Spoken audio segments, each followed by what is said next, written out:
Capítulo 23 O século XIX Depois da Revolução. Afastado Napoleão dos movimentos políticos da Europa, adotam-se no Congresso de Viena em 1815 as mais vastas providências para o ressurgimento dos povos europeus. A diplomacia realiza memoráveis feitos, aproveitando as dolorosas experiências daqueles anos de extermínio e de revolução. Luís XVIII, conde de Provença, irmão de Luís XVI, é reposto no trono francês, restabelecendo-se naquela mesma época antigas dinastias. Também a Igreja é contemplada no grande inventário, restituindo-se os estados onde fundara o seu reino perecível. Um sopro de paz reanima aquelas coletividades esgotadas na luta fratricida, ensejando a intervenção direta das forças invisíveis na reconstrução patrimonial dos grandes povos. Muitas reformas, porém, se haviam verificado após os movimentos sanguinolentos iniciados em 89. Maiormente na França, semelhantes renovações foram mais vastas e numerosas. Além de se beneficiar o governo de Luís XVIII com as imitações do sistema inglês, vários princípios liberais da Revolução foram adotados, tais como a igualdade dos cidadãos perante a lei, a liberdade de cultos, estabelecendo-se, a par de todas as conquistas políticas e sociais, um regime de responsabilidade individual no mecanismo de todos os departamentos do Estado. A própria Igreja, habituadas a todas as arbitrariedades na sua feição dogmática, reconheceu a limitação dos seus poderes junto das massas, resignando-se com a nova situação.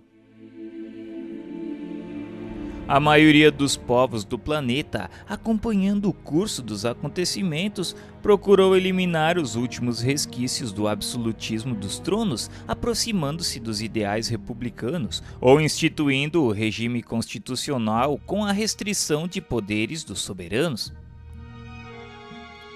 E a América, destinada a receber as sagradas experiências da Europa para a civilização do futuro, busca aplicar os grandes princípios dos filósofos franceses à sua vida política, caminhando para a mais perfeita emancipação. Seguindo o exemplo das colônias inglesas, os 4 vice-reinados da Espanha procuraram lutar pela sua independência. No México, os patriotas não toleraram outra soberania além da própria, e no Sul, com a ação de Bolívar e com as deliberações do Congresso de Tucumã em 1816, proclamava-se a liberdade política das províncias da América Meridional. O Brasil, em 1822, erguia igualmente o seu brado de emancipação com Pedro I, sendo digno de notar-se o esforço do plano invisível na manutenção da sua integridade territorial, quando toda a zona sul do continente se fracionava em pequenas repúblicas, atento à missão do povo brasileiro na civilização do porvir. O século XIX desenrolava uma torrente de claridades na face do mundo, encaminhando todos os países para as reformas úteis e preciosas. As lições sagradas do Espiritismo iam ser ouvidas pela humanidade sofredora. Jesus, na sua magnanimidade, repartiria o pão sagrado da esperança e da crença com todos os corações. Allan Kardec, todavia, na sua missão de esclarecimento e consolação, fazia-se acompanhar de uma pleiade de companheiros e colaboradores, cuja ação regeneradora não se manifestaria tão somente nos problemas de ordem doutrinária, mas em todos os departamentos da atividade intelectual do século XIX. A ciência nessa época desfere os voos soberanos que a conduziriam às culminâncias do século XX. O progresso da arte tipográfica consegue interessar todos os núcleos de trabalho humano, fundando-se bibliotecas circulantes, revistas e jornais numerosos. A facilidade de comunicação com o telégrafo e as vias férreas estabelece o intercâmbio direto dos povos. A literatura enche-se de expressões notáveis e morredoras. O laboratório afasta-se definitivamente da sacristia, intensificando as comodidades da civilização. Constrói-se a pilha de coluna, descobre-se a indução magnética, surgem o telefone e o fonógrafo. Aparecem os primeiros sulcos no campo da radiotelegrafia. Encontra-se a análise espectral e a unidade das energias físicas da natureza. Estuda-se a teoria atômica e a fisiologia assenta bases definitivas com a anatomia comparada. As artes atestam uma vida nova. A pintura e a música denunciam elevado sabor de espiritualidade avançada. A dádiva celestial no intercâmbio entre o mundo visível e o invisível chegou ao planeta nessa onda de claridades inexprimíveis. O Consolador da humanidade, segundo as promessas do Cristo, o Espiritismo vinha esclarecer os homens, preparando-lhes o coração para o perfeito aproveitamento de tantas riquezas do céu. O campo da filosofia não escapou a essa torrente renovadora. Aliando-se às ciências físicas, não toleraram as ciências da alma o ascendente dos dogmas absurdos da Igreja. As confissões cristãs, atormentadas e divididas, viviam nos seus templos um combate de morte. Longe de exemplificarem aquela fraternidade do Divino Mestre, entregavam-se a todos os excessos do espírito de seita. A filosofia recolheu-se então no seu negativismo transcendente, aplicando às suas manifestações os mesmos princípios da ciência racional e materialista. Schopenhauer é uma demonstração eloquente do seu pessimismo, e as teorias de Spencer e de Comte esclarecem as nossas assertivas, não obstante a sinceridade com que foram lançadas no vasto campo das ideias. A Igreja Romana era culpada de semelhantes desvios. Dominando a ferro e fogo, com chegada aos príncipes do mundo, não tratara de fundar um império espiritual dos corações, a sua sombra acolhedora. Longe de exemplificação do Nazareno, amontoara todos os tesouros inúteis, intensificando as necessidades das massas sofredoras. Extorquia antes de dar, conservando a ignorância em vez de espalhar a luz do conhecimento. A tarefa de Allan Kardec era difícil e complexa. Competia-lhe reorganizar o edifício desmoronado da crença, reconduzindo a civilização às suas profundas bases religiosas. Atento à missão de concórdia e fraternidade da América, o plano invisível localizou aí as primeiras manifestações tangíveis do mundo espiritual no famoso lugarejo de Hydesville, procurando os mais largos movimentos de opinião. A fagulha partira das plagas americanas, como partira igualmente delas a consolidação das conquistas democráticas.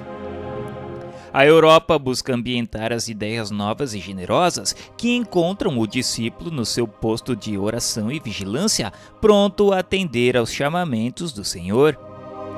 Numerosos cooperadores diretos da tarefa auxiliam-lhe o esforço sagrado, desdobrando-lhe as sínteses em gloriosos complementos. O orbe, com as suas instituições sociais e políticas, havia atingido um período de grandiosas transformações que requeriam mais de um século de lutas dolorosas e remissoras. E o Espiritismo seria a essência dessas conquistas novas, reconduzindo os corações ao evangelho suave do cristianismo. Cumpre-nos assinalar as dolorosas provas da França depois dos seus excessos na Revolução e nas campanhas napoleônicas. Depois das revoluções de 1830 e 1848, mediante as quais se efetuam penosos resgates por parte dos indivíduos e das coletividades, surge a Guerra Franco-Prussiana em 1870. A grande nação latina, por causas somente conhecidas no plano espiritual, é esmagada e vencida pela orgulhosa Alemanha de Bismarck, que por sua vez, embriagada e cega no triunfo, ia fazer jus às dores amargas de 1914 a 1918. Paris, que assistira com certa indiferença às dores dos condenados do terror, comparecendo aos espetáculos tenebrosos do cadafalso e aplaudindo os opressores, sofre miséria e fome em 1870, antes de cair em poder dos impiedosos inimigos em 28 de janeiro de 1871. As imposições políticas do imperador Guilherme em Versalhes e as amarguras coletivas do povo francês nos dias da derrota significam o resgate dos desvios da grande nação latina. Aproximando-se o ano de 1870, que assinalaria a falência da Igreja, com a declaração da infabilidade papal, o catolicismo experimenta provações amargas e dolorosas. Exaustos de suas imposições, todos os povos cultos da Europa não enxergaram nas suas instituições senão escolas religiosas, limitando-se-lhes as finalidades educativas e controlando-se-lhes o mecanismo de atividades. Compreendendo que o Cristo não tratara de assambarcar nenhum território do globo, os italianos naturalmente reclamaram os seus direitos no capítulo das reivindicações, procurando organizar a unidade da Itália sem a tutela do Vaticano. Desde 1859, estabelecera-se a luta, que foi por muito tempo prolongada em vista da decisão da França, que manteve todo um exército em Roma para a garantia do pontífice da Igreja. Mas a situação de 1870 obrigara o povo francês a reclamar a presença dos guardas do Vaticano, triunfando as ideias de Cavour e privando-se o Papa de todos os poderes temporais, restringindo-se a sua posse material. Começa com Pio IX a grande lição da Igreja. O período das grandes transformações estava iniciado, e ela que sempre ditará ordens aos príncipes do mundo na sua sede de domínio, iria tornar-se instrumento de opressão nas mãos dos poderosos. Observava-se um fenômeno interessante. A Igreja, que nunca se lembrara de dar um título real à figura do Cristo, assim que viu desmoronarem-se os tronos do absolutismo com as vitórias da República e do Direito, construiu a imagem do Cristo Rei para o cume dos seus altares.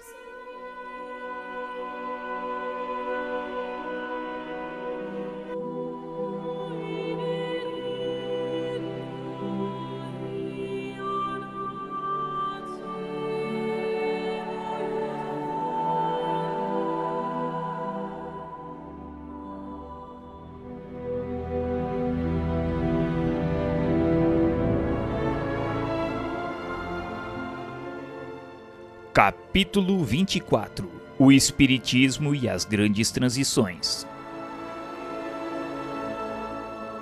O século XIX caracteriza-se por suas numerosas conquistas.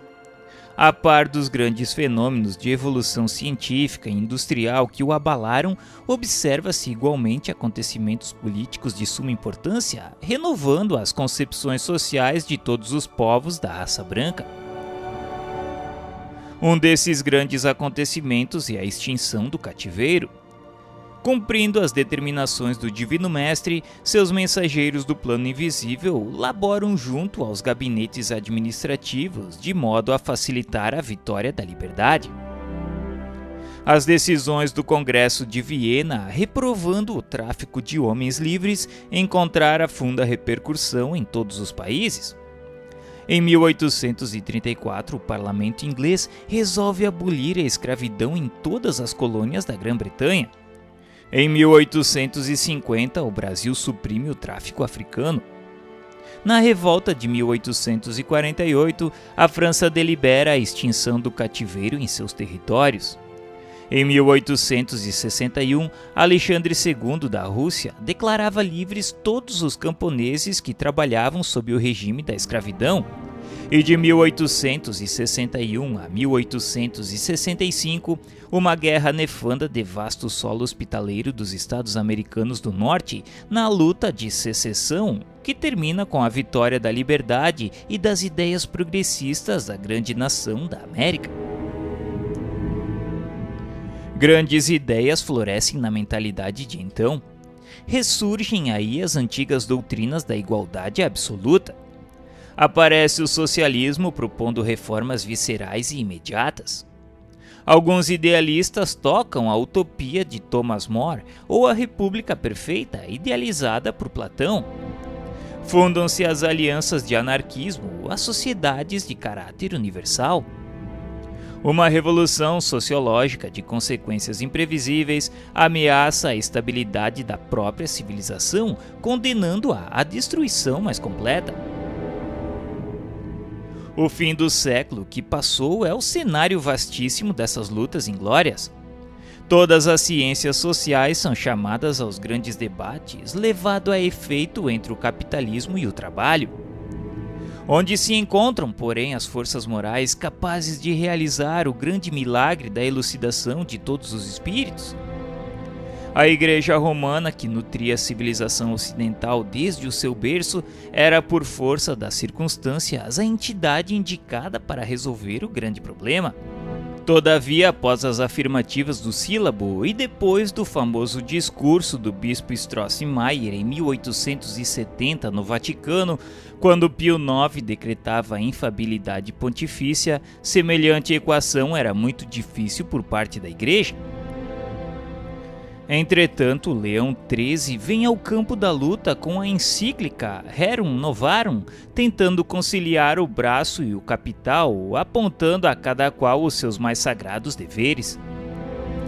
Se o efeito desse documento teve considerável importância para as classes mais cultas do Velho e do Novo Mundo, tanto não se deu com as classes mais desfavorecidas, fartas de palavras. O Espiritismo vinha desse modo na hora psicológica das grandes transformações, alentando o espírito humano para que se não perdesse o fruto sagrado de quantos trabalharam e sofreram no esforço penoso da civilização. Com as provas da sobrevivência, vinha reabilitar o cristianismo que a Igreja deturpara, semeando de novo os eternos ensinamentos do Cristo no coração dos homens.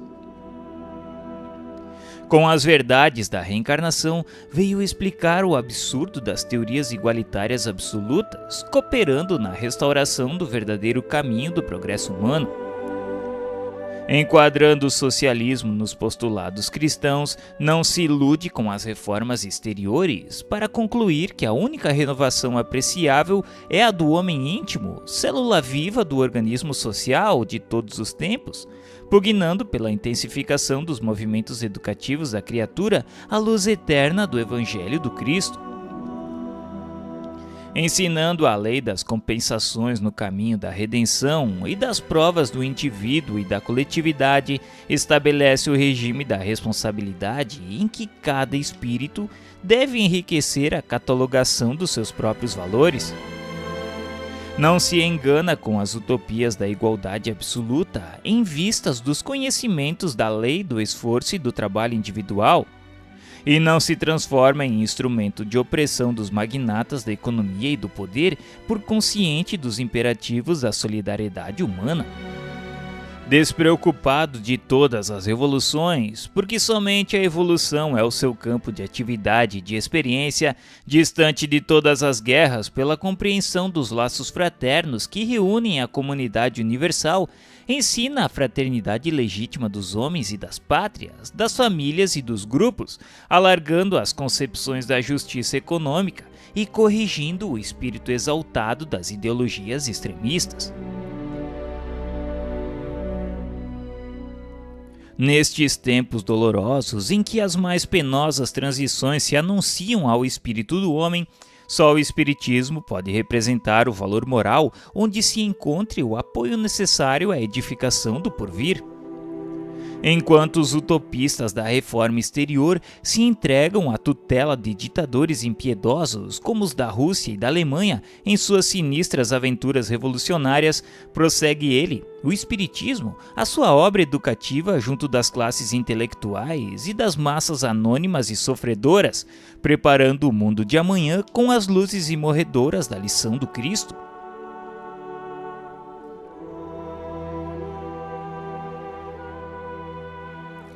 Desde 1870, ano que assinalou para o homem a decadência da Igreja, em virtude da sua defecção espiritual no cumprimento dos grandes deveres que lhe foram confiados pelo Senhor nos tempos apostólicos, um período de transições profundas marca todas as atividades humanas. Em vão, o mundo esperou as realizações cristãs iniciadas no Império de Constantino. Aliada do Estado e vivendo à mesa dos seus interesses econômicos, a Igreja não cuidou de outra coisa que não fosse o seu reino perecível. Esquecida de Deus, nunca procurou equiparar a evolução do homem físico à do homem espiritual, prendendo-se a interesses rasteiros e mesquinhos da política temporal. É por isso que agora lhe pairam sobre a fronte os mais sinistros vaticínios. O século XX surgiu no horizonte do globo qual arena ampla de lutas renovadoras.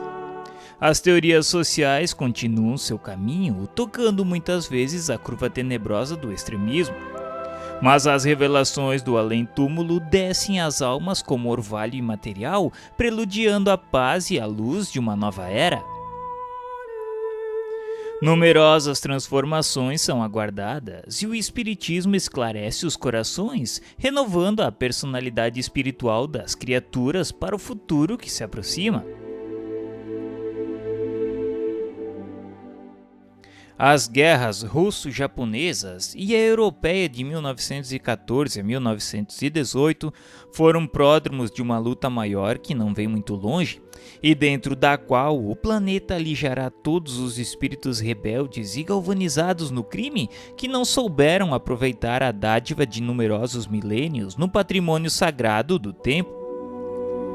Então a Terra, como aquele mundo longínquo da capela, ver-se-á livre das entidades endurecidas no mal, porque o homem da radiotelefonia e do transatlântico precisa de alma e sentimento a fim de não perverter as sagradas conquistas do progresso. Ficarão no mundo os que puderem compreender a lição do amor e da fraternidade sob a égide de Jesus, cuja misericórdia é o verbo de vida e luz desde o princípio. Época de lutas amargas. Desde os primeiros anos deste século, a guerra se aninhou com caráter permanente em quase todas as regiões do planeta. A Liga das Nações, o Tratado de Versalhes, bem como todos os pactos de segurança da paz, não têm sido senão fenômenos da própria guerra, que somente terminarão com o apogeu dessas lutas fraticidas no processo de seleção final das expressões espirituais da vida terrestre. Embora compelida a participar das lutas próximas pelo determinismo das circunstâncias de sua vida política, a América está destinada a receber o cetro da civilização e da cultura na orientação dos povos por vindouros. Em torno dos seus celeiros econômicos, reunir-se-ão as experiências europeias, aproveitando o esforço penoso dos que tombaram na obra da civilização do Ocidente para a edificação do homem espiritual, que há de sobrepor-se ao homem físico do planeta no pleno conhecimento dos grandes problemas do ser e do destino.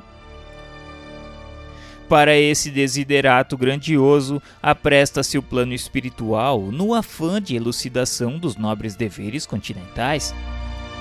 O esforço sincero de cooperação no trabalho e de construção da paz não é aí uma utopia, como na Europa saturada de preconceitos multisseculares. Nos campos exuberantes do continente americano estão plantadas as sementes de luz da árvore maravilhosa da civilização do futuro. Há no mundo um movimento inédito de armamentos e munições. Mas teria começado neste momento? Não. A corrida armamentista do século XX começou antes da luta de Porto Arthur, em 1904. As indústrias bélicas atingem culminâncias imprevistas. Os campos estão despovoados. Os homens se recolheram às zonas de concentração militar, esperando o inimigo, sem saber que o adversário está em seu próprio espírito. A Europa e o Oriente constituem um campo vasto de agressão e terrorismo, com exceção das repúblicas democráticas, que se veem obrigadas a grandes programas de rearmamento em face do moloque do extremismo. Onde estão os valores morais da humanidade? As igrejas estão amordaçadas pelas injunções de ordem econômica e política. Somente o Espiritismo, prescindindo de todas as garantias terrenas, executa o esforço tremendo de manter acesa a luz da crença nesse barco frágil do homem ignorante do seu glorioso destino. Barco que ameaça voltar às correntes da força e da violência, longe das plagas iluminadas da razão, da cultura e do direito. Convenhamos em que o esforço do Espiritismo é quase superior às suas próprias forças, mas o mundo não está à disposição dos ditadores terrestres. Jesus é o seu único diretor no plano das realidades imortais, e agora que o mundo se entrega a todas as expectativas angustiosas, os espaços mais próximos da Terra se movimentam a favor do restabelecimento da verdade e da paz a caminho de uma era nova. Espíritos abnegados e esclarecidos falam-nos de uma nova reunião da comunidade das potências angélicas no sistema solar, da qual Jesus é um dos membros divinos. Reunir-se-á de novo a sociedade celeste pela terceira vez na atmosfera terrestre, desde que o Cristo recebeu a sagrada missão de abraçar e redimir a nossa humanidade, decidindo novamente sobre os destinos do nosso mundo. Que resultará desse conclave dos anjos do infinito? Somente Deus o sabe. Nas grandes transições do século que passa, aguardemos o seu amor e a sua misericórdia.